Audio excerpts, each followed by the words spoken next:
the Bitchy Quill. Go ahead. Yep. Hello. Welcome to the Bitchy Quill, a podcast about books and publishing and life from a feminist perspective with Heather and Cardyn. And today is, I'm sorry I didn't get my chair de-squeak. Today is November, 11th? Veterans Day. A sad day in our country for many reasons right now. And we didn't actually much feel like recording today, but we felt like it was important. Yeah, it's necessary. Yeah, because we want to talk about, first of all, our disappointment in our country for, again, choosing hate and racism and sexism and misogyny over a very qualified, dynamic, ethical, experienced person. We are disappointed and sad, but we are also here to talk about our commitment to the bookish community, readers and writers alike, and women in publishing and marginalized voices. Yeah. So let's talk about upbeat, positive things about investing in community. So next year, the Right Women Book Fest 2025 will be our 6th year. I'm very excited to be moving on to year 6. We took, for those of you who don't know, because some people were like, why didn't you do an event this year? Or thought we did it and it already happened. Right. In last year, we decided that we were going to move to summer. Yes, because we have an abundance of book events that happen in the fall here in not just the state of Maryland, but in Prince George's County. And, we're bookish people that actually enjoy attending events as well. That's right. And I think Heather really did the deep dive to say, it looks like summer might open more opportunities for us to not compete with so many other great book events in Prince George's County in specific and Maryland in general, but also that the summer, maybe because school is out and different factors might make it even more advantageous to move to summer. So next year we're July 19th and 20th, a Saturday and a Sunday. Yeah.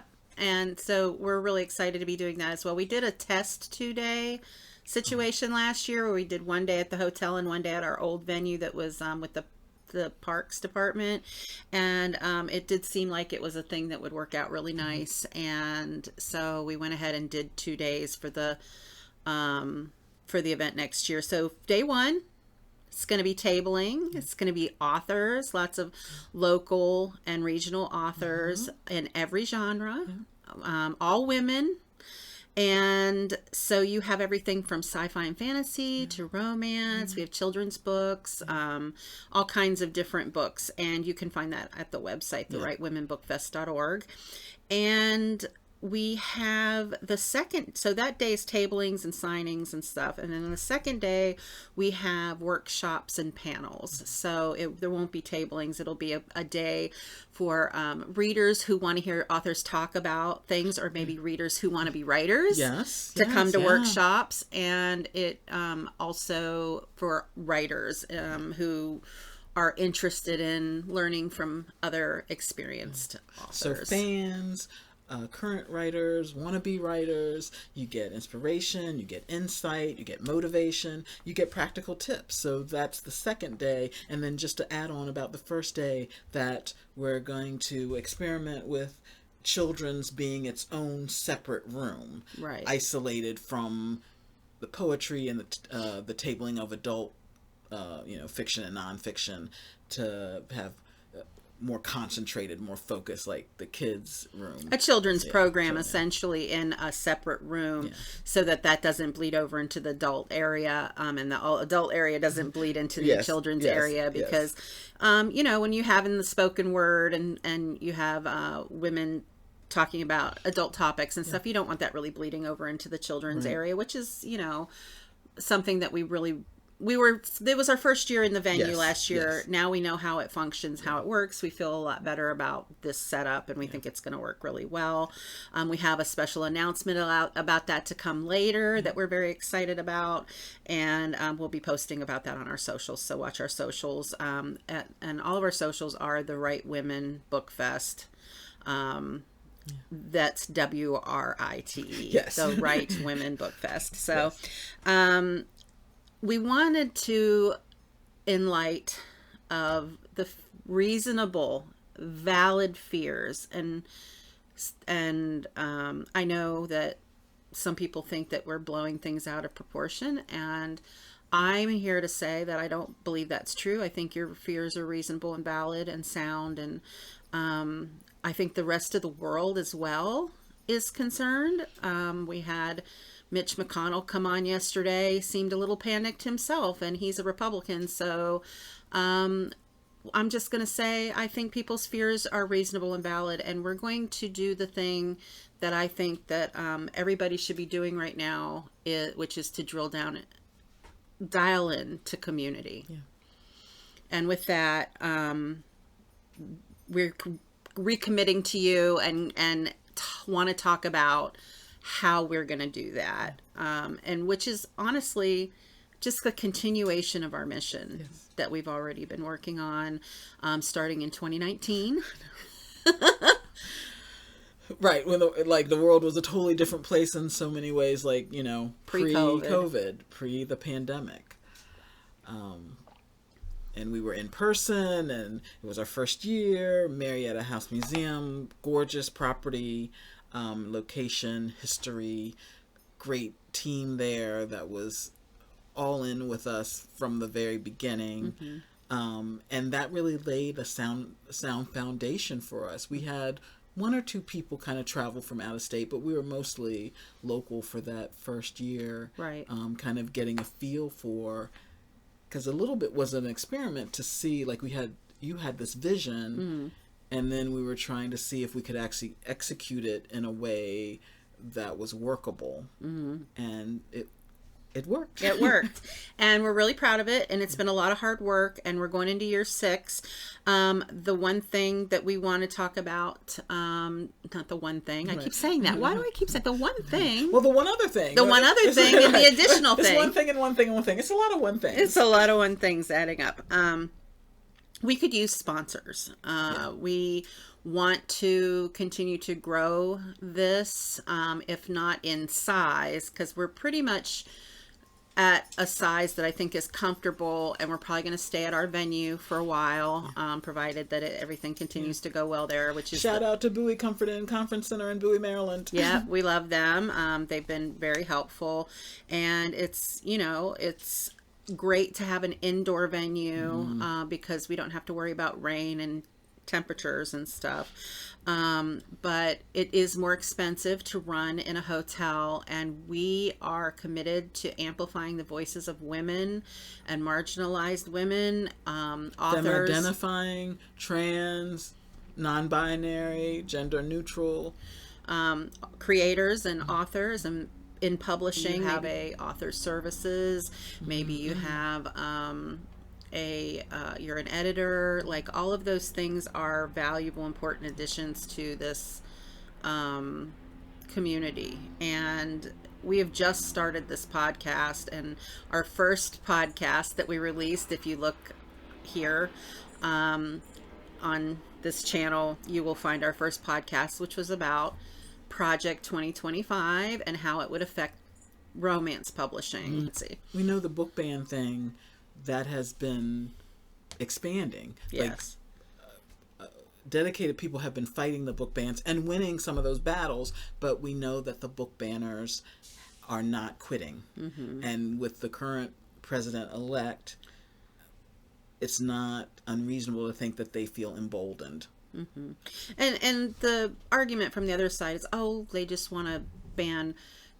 and even the idea that banning any books is okay, but the consensus I'm seeing online is, well, it's for we're just banning this certain content from children reading it, and we're banning this certain content from libraries, but like, what, who's gets to deciding, decide? Who gets to decide?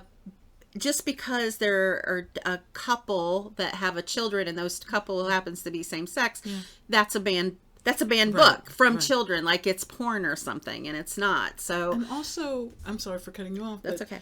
The whole idea of banning books, it's counter to a free society, which is also, if I'm hetero, a book about a family that's 2 women, 2 men, whatever, that's actually expands my horizons in terms of, oh, this is another way that a family, a healthy, legitimate, loving family is structured. And that broadens my horizons because it exposes me to families, experiences, existences that aren't familiar to me, that aren't my own.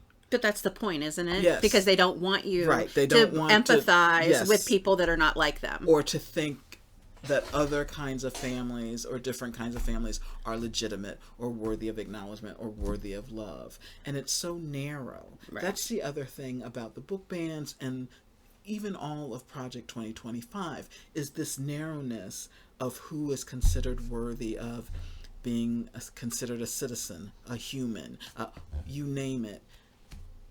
And I will say this as a person who considers myself a Christian, who was raised in a Baptist church, like spent a lot of time in Sunday school and vacation Bible school and church services and extra programs and whatnot, which is people who call themselves Christians and yet behave in a way that is so exclusionary, that is so judgmental, that is so hateful, harmful, exclusionary. You're missing the point of being a Christian. You're missing the point of the life of Christ, because the life of Christ just embodied welcome, acceptance, love, not judging people. Well, this is why I left the church. So as a young woman, I had a teen pregnancy, and I chose, it was my choice to carry out that pregnancy. I don't know if I ever told you this story, but it was at a clinic in Norfolk. I went to go find out if I was pregnant, because back in that day, you couldn't just take the little stick home and do it. You, in the 80s, you had to go to a clinic to find out if you were pregnant. And so my mom took me to that clinic. Well, just the year before, that clinic had been bombed. And so I think this is where my fear of elevators comes from, because I remember standing outside the elevator potentially pregnant, like I didn't know. I was going to go find out, and then talk to a counselor that was going to go over the pros and cons with me of the different options that I had. And I just remember standing out of the elevator and the doors open, and I went to go in, and I did go in the elevator. Nothing happened, nothing bad. I want everybody, obviously I'm here. But just thinking the entire time up, it was only a few, a couple of floors, but I was just thinking, what if somebody bombed it right now and I'd be trapped in this elevator and I'm going to die? And, it was scary because that clinic had been bombed by pro-lifers. And you're already stressed enough. Oh, I was you're so already stressed out. enough. And so was my mom. Yeah. And so I went into that clinic and got my pregnancy test, and then later days found out that I was indeed pregnant. And then I went back to have counseling to help me determine what I felt like was the best path for me. I decided to continue my pregnancy and to keep my baby.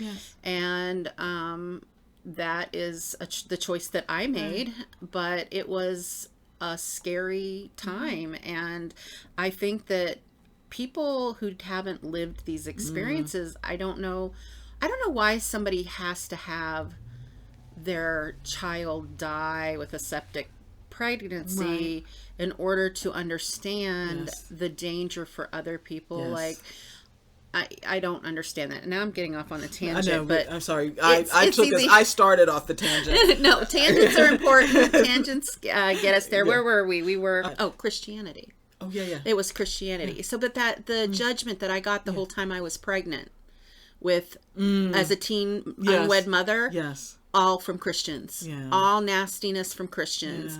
And after my daughter was born, it still took me about 4 years to come away from the church because of the treatment that I received from Christians, mostly in the Baptist church. Now, I don't know how.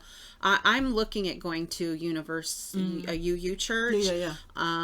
If you are looking for community, if you are in a red area and you need community, UU churches, Unitarian Universalist churches, there's usually one in every state. They accept all religions or non-religions. They're just there to talk about they do cover the various religions, but they also have community, and they support LGBTQIA communities. And so if you are feeling very lonely in your red state and you're looking for people that you feel safe around, try a Unitarian Universalist church. Okay, so Unitarian Universalist, UU. Okay, gotcha. Yeah, UU. And they have a main website page that tells you, like, you could put your zip code in and they'll tell you the what's closest. Oh, that's great. Yeah, that's a great resource.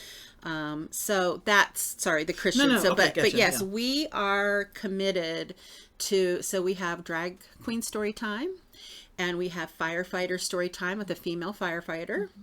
And those are part of our children's program. And then we have romance authors, sci-fi, memoir, because we have nonfiction.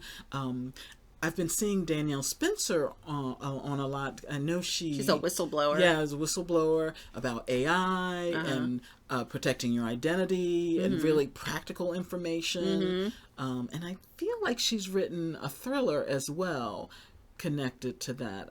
Something with assassins in it. Danielle, please forgive me for not having that off the top of my head. And we have met some amazing authors through this. We were just talking. So before we decided to sit down and record today, we had a little brunchy brunch together and just tried it, because we haven't seen each other since the election, and we both, of course, were devastated and trying to make sense of it and understand that half of this country voted for somebody who is absolutely a felon. You know, I know that people think he's persecuted, poor billionaire, but we spent a lot of time at brunch this morning in logic circles, because it's not logical. And even if you're a Christian, it's not logical as well. And I want to say that I appreciate everybody that comes out onto social media and talks about, especially if they're Christian, and they talk about the antithesis of the Trump administration and how it does not align well with Christianity, and how because I know that's hard. I know that's hard to, especially if you're in the Deep South, to talk about those things, because it's not easy to go against your entire community. Even if you're white privileged person, is still very hard to go against your entire community. And I did see a woman on TikTok last night talking about how her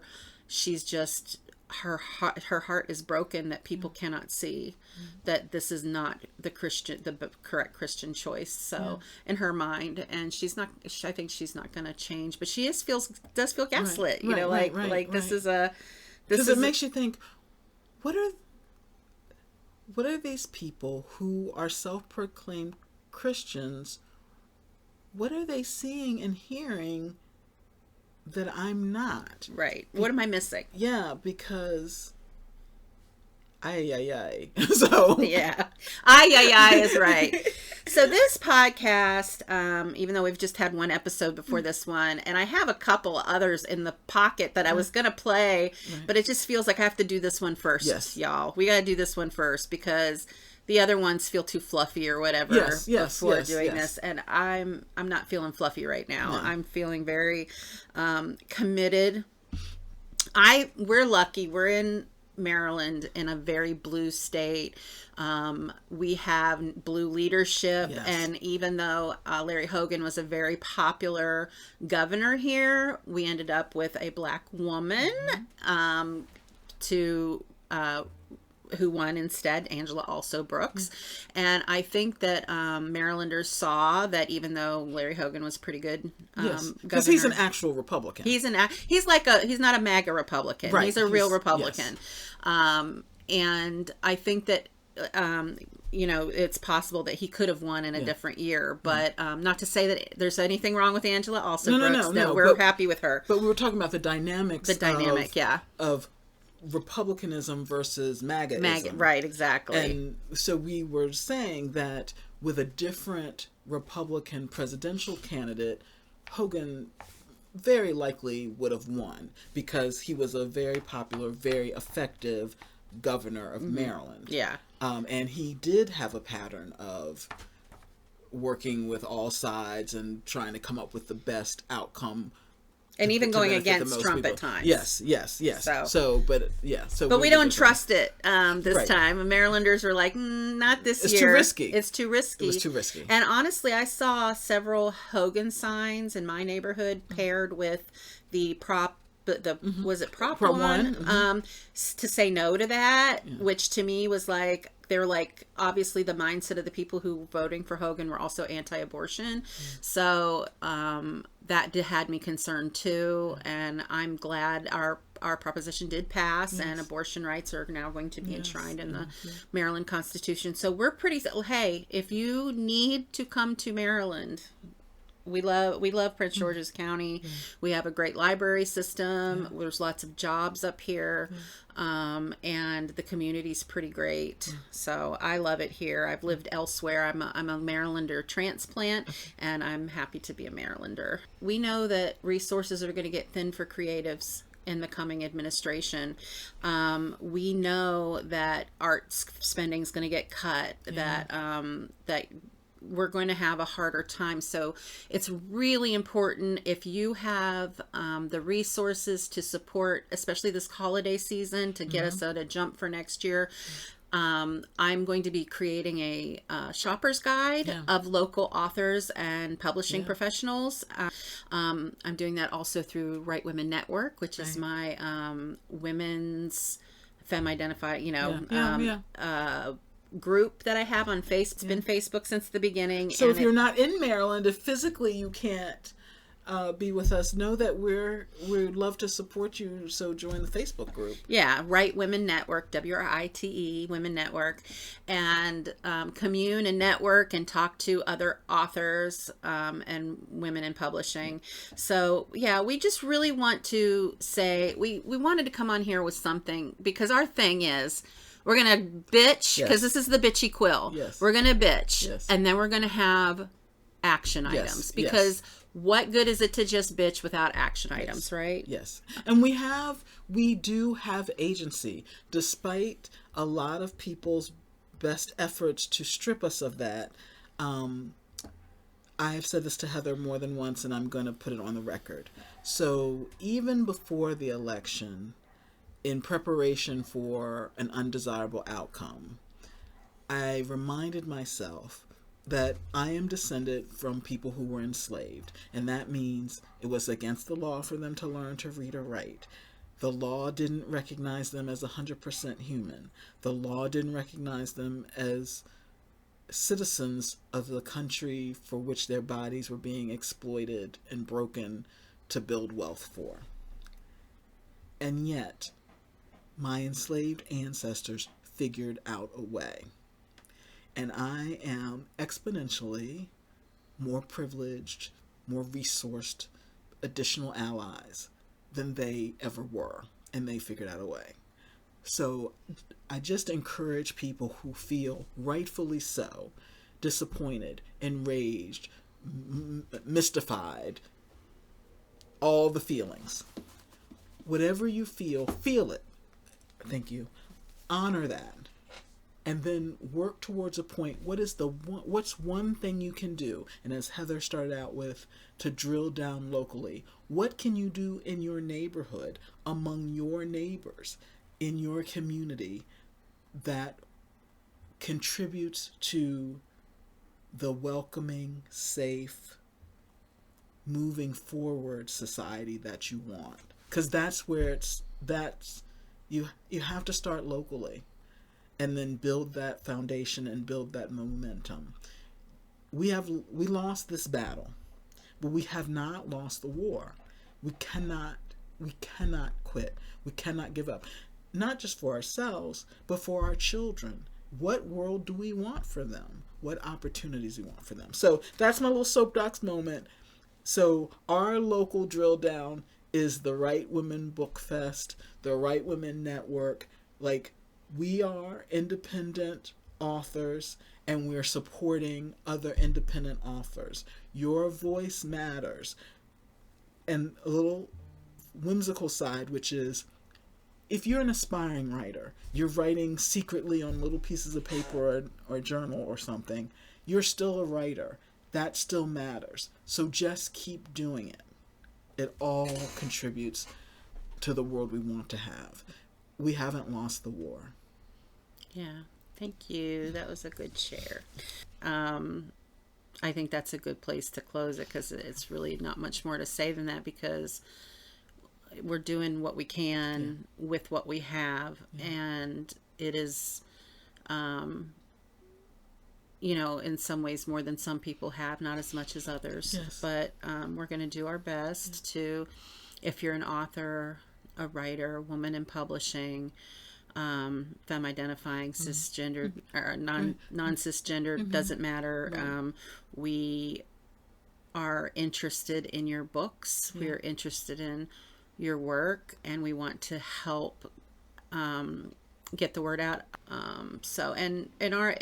If this isn't clear so far in this, that our event is a safe space. Racism, sexism, bigotry, that kind of thing is not going to be tolerated at our event. It's just not acceptable.